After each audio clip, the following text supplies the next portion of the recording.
Hey guys, Legend here.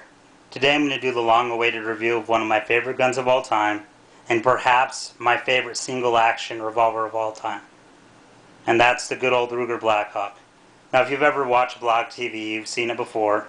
I'm always doing a little bit of cowboy action shooting, and I urge you, if you get a chance, to go look at some of my older videos. I have one where I'm spinning the gun around. I know there's no self-defense application for it, but it does look cool and it is a lot of fun to do. And here it is, guys. My particular one is a stainless steel model. They also come in satin and blued versions. The barrel length is 4 5/8 inches.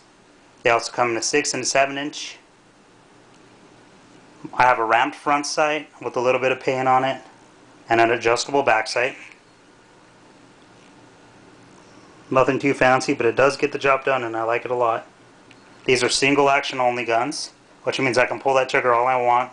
Nothing's going to happen unless I physically pull back the hammer every time to strike it. I do have pro grips on this. I think it looks awesome. And for you Ruger buffs out there, this is a 2-pin new model. Bring that up for you guys to see. Now what's special about these guns is they're so simple. There's not a lot of moving parts. They're tanks. And you're never going to break one as long as you take care of it. They're easy to take down, and not a lot to them really. And they do have some jimping on the back here of the hammer. Helps you pull it back. They do have a safety, but probably not in the way you're thinking. There's no actual push button safety. What it is a little bar called a transfer bar. And what happens is when you pull back this hammer, you look in there and you see it. What it prevents is if you ever drop this gun or something happens, that hammer can never be forced forward to strike the firing pin. It only works if you pull the trigger. If you watch and I pull the trigger here, it drops it down. And then it's able to hit.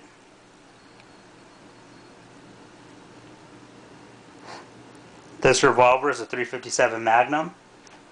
They also come in 357 Magnum with a convertible cylinder to 9mm, a 44 Magnum, a 45 long Colt, and a 45 long Colt that converts into 45 ACP. I'm going to show you how to take this down. The first thing you do is open the loading gate, make sure it's empty, which it is. I'll show you guys that. No problems with that. You turn it sideways, and there's a little pin here. You press that in and slide this piece out at the same time. Slide it all the way to the end.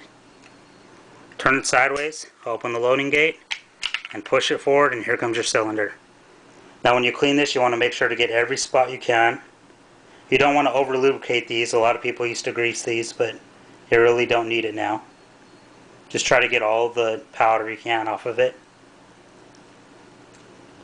Show you just what the gun looks like without it. I mean, I could detail strip it more, but there's no reason to really do that. Unless you have to change something or something's broke, which won't happen probably in your lifetime.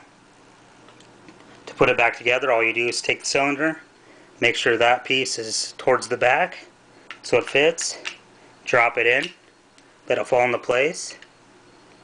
You're going to close the loading gate, turn it over, slide that pin forward, and there you go, it's all ready to go. Now what you do is you test it, so flip it. Man, I love that sound. Close it, give it a test, it works.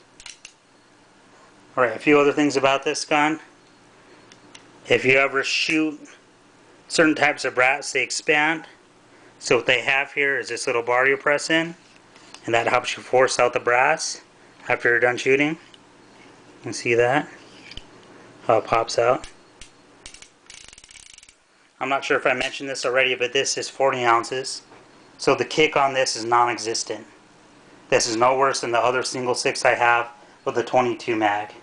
And this is a 357. The accuracy is probably the best out of any single action revolver I've ever shot. I would have no problem taking a shot at 150 yards at a whitetail with this. It wouldn't bother me in the least. I do take this out and shoot 100-yard shots at pop cans all the time. It's really dialed in, and once you get used to it, you can't miss. The trigger pull is really light on it. I'd say it's about 2 pounds after you pull that back.